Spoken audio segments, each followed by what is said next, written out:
Assalamualaikum warahmatullahi wabarakatuh. Hai semuanya. Pada kesempatan video kali ini saya akan berbagi materi bimbingan dan konseling tentang motivasi belajar. Langsung saja nih kita ke pembahasannya ya. Motivasi belajar secara umum adalah sebuah konsep yang menjelaskan alasan seseorang berperilaku.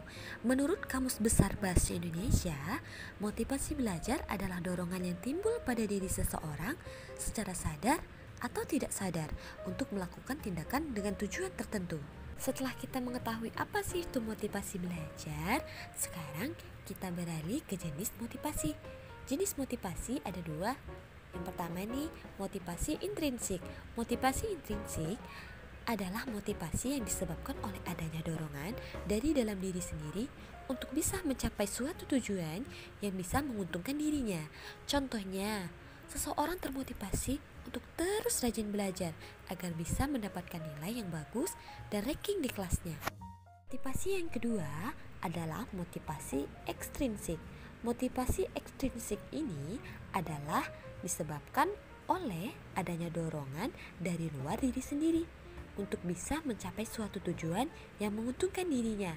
Contohnya, seseorang termotivasi untuk belajar lebih giat karena melihat temannya selalu ranking di kelas. Sekarang kita lanjut ke faktor-faktor motivasi.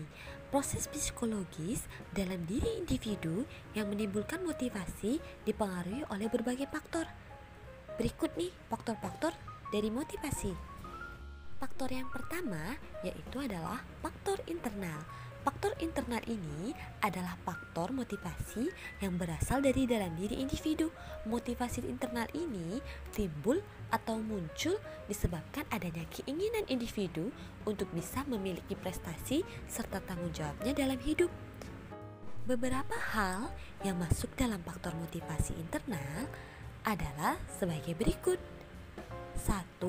Karena harga diri. 2. Karena kebutuhan. Dan 3. Karena harapan. 4.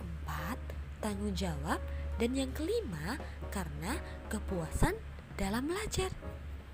Yang kedua, faktor eksternal. Faktor eksternal ini adalah faktor motivasi yang berasal dari luar diri sendiri. Motivasi eksternal ini timbul atau muncul disebabkan adanya peran dari luar, misalnya seperti organisasi, teman, keluarga, sahabat maupun pacar. Bahkan ya, ada juga yang termotivasi karena film yang ditonton. Selanjutnya, kita beralih ke tips dan trik meningkatkan motivasi belajar untuk diri sendiri. Bagaimana sih tips dan triknya? Langsung saja, yang pertama, kita harus membuat agenda belajar. Dan yang kedua, kita harus menentukan gaya belajar kita tuh apa sih? Ingat, ada 3 loh gaya belajar. Apa saja sih gaya belajarnya? Ayo, silahkan cari tahu. Yang ketiga, istirahat. Yang keempat, hindari gangguan belajar.